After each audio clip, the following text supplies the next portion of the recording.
दोस्तों जैसा कि आप देख रहे हैं rain forest research institute Jorhat द्वारा लोअर डिवीजन क्लर्क के पदों पर यह भर्ती निकाली गई है, जिसके लिए अंतिम तिथि आपकी 29 सितंबर 2023 यहां पर रखी गई है। यानी कि 29 सितंबर तक आपका आवेदन है वह वन अनुसंधान संस्थान के पते पर पहुंच जाना चाहिए।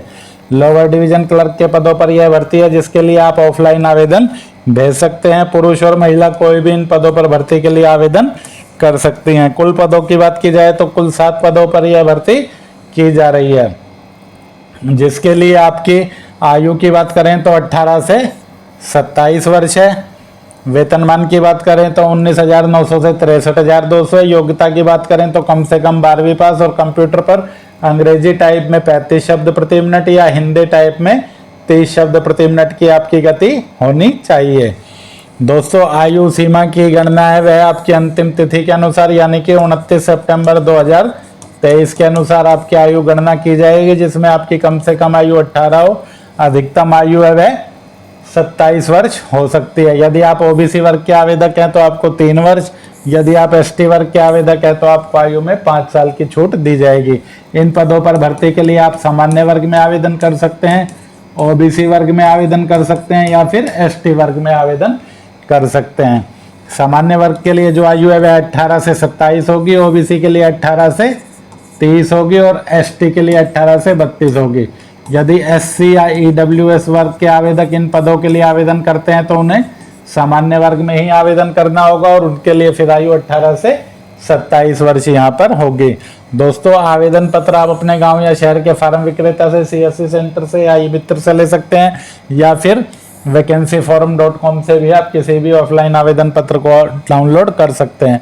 इन पदों पर भर्ती के लिए आपको जो आवेदन शुल्क देना है वह 500 रुपये है, जिसका भुगतान आप ऑनलाइन माध्यम से कर सकते हैं या फिर यूनियन बैंक ऑफ इंडिया में जाकर account holder name director ICFRE rain forest research institute Jorhat, आपको यहाँ पर बैंक अकाउंट नंबर दिया है, आपको यहाँ पर IFSC कोड दिया और बैंक का नाम दिया है। इसके पक्ष में जाकर आप स्लिप के द्वारा यूनियन बैंक ऑफ इंडिया में जमा करा सकते हैं। आप चाहें तो इंटरनेट बैंकिंग के द्वारा भी इस विवरण पर अपना आवेदन शुल्क जमा कर सकते हैं और अपनी शुल्क जमा की रसीद है वह निकाल कर आवेदन के साथ भेज सकते हैं।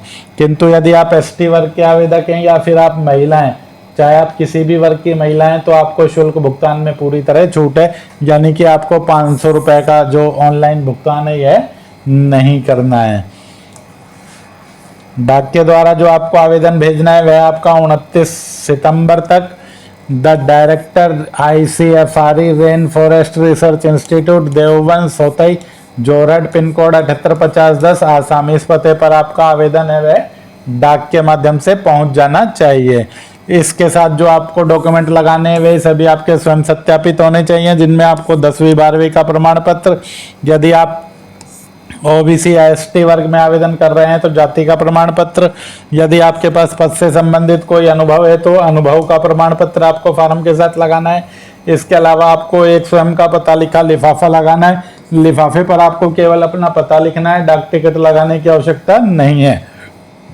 इसके अलावा यदि आप शुल्क का भुगतान कर चुके हैं तो शुल्क भुगतान की रसीद आपको फॉर्म के साथ लगानी है, किंतु यदि आप एसटी हैं या फिर महिला हैं तो आपको शुल्क भुगतान नहीं करना है, यह रसीद आपको नहीं लगानी है।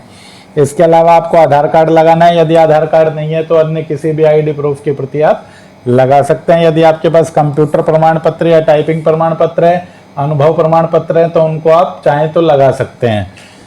जो लिफाफा है जिस पर आपको application for the post of lower division clerk और अपनी कैटेगरी, जिस भी कैटेगरी में आप आवेदन कर रहे हैं, ओबीसी वर्ग में, एसटी वर्ग में या यूआर वर्ग में, वह कैटेगरी आपको लिख देनी है। आवेदन में आपको किसी भी प्रकार की कोई कटिंग या ओवर राइटिंग यहाँ पर नहीं करनी है। दोस्तों फार्म आपको कैसे भरना है देखिए।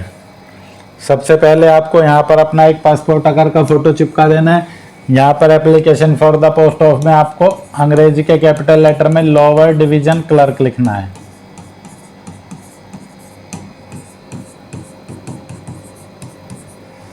एडवर्टाइजमेंट नंबर यहाँ पर ऑलरेडी लिखा हुआ है। यदि आपने फीस का भुगतान किया है तो फीस का भुगतान जो आपको जमा रसीद मिलेगी उस पर एक ट्रांजैक्शन नंबर होगा, वह ट्रांजैक्शन नंबर आपको यहाँ पर लिखना है और जिस भी तिथि को आपने फीस जमा कराई है वह डेट यहाँ पर डाल देनी है। नेम ऑफ एप्लीकेंट में आपको अपना नाम लिख देना है, जो भी आपका नाम 10वीं के प्रमाण पत्र में है। फादर्स नेम में आपको अपने पिता का नाम लिखना है, जो भी 10वीं के प्रमाण पत्र के अनुसार आपको लिखना है। डेट ऑफ बर्थ में जो भी आपकी जन्म तिथि है वह आपको डाल देनी है।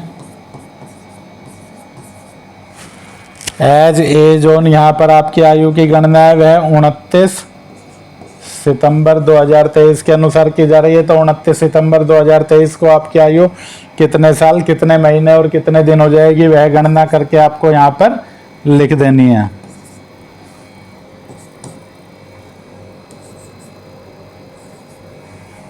इसके बाद आगे बात करें कैटेगरी 7 नंबर कॉलम।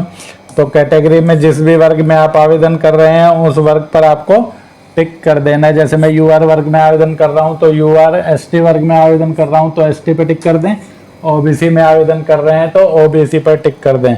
दोस्तों यदि आप यूआर के साथ दिव्यांग भी हैं और एक्स सर्विसमैन भी हैं तो आप उस पर भी टिक कर सकते हैं। जैसे मान लीजिए मैं दिव्यांग भी हूँ और सामान्य वर्ग से संबंधित हूँ तो मुझे एक टिक यहाँ पर करना है और एक टिक यहाँ पर करना है। नेशनलिटी में आप सभी को इंडियन पर ही टिक करना है। जेंडर में यदि पुरुष है तो मेल पर टिक करें, महिला है तो फीमेल पर टिक करें। कॉलम नंबर 10 में आप अपना नाम लिखें, पिता का नाम लिखें, अपना मकान नंबर, गली नंबर, मोहल्ला, वार्ड, जो भी आपका एड्रेस है कंप्लीट वह आप इसमें लिख दें। पिन कोड और स्टेट लिखना न भूलें। कॉलम नंबर 11 में आपको ईमेल आईडी और अपना मोबाइल नंबर लिख देना है। कॉलम नंबर 12 की बात करें तो इसमें आपको अपनी एजुकेशन क्वालिफिकेशन का विवरण डालना है। सबसे पहले एग्जाम पास में आप मैट्रिक का विवरण दें। मैट्रिक आपने कौन से सन में पास की है वह लिखें। मैट्रिक का आपका जो भी बोर्ड है उसका नाम आप यहाँ पर लिख दें। उसके बाद 10+2 आपने जिस भी बोर्ड सन में की है वह, जिस बोर्ड से की है वह। यदि आप ग्रेजुएट हैं तो ग्रेजुएट का विवरण भी आप डाल सकते हैं। जिस सन में आपने पास किया, जिस यूनिवर्सिटी से पास किया उस यूनिवर्सिटी का नाम आप इसमें डाल दें। यदि आपके पास पद से संबंधित कोई अनुभव है तो अनुभव लिख दें, यदि नहीं है तो फिर यहाँ पर आप नॉट एप्लीकेबल लिख दें।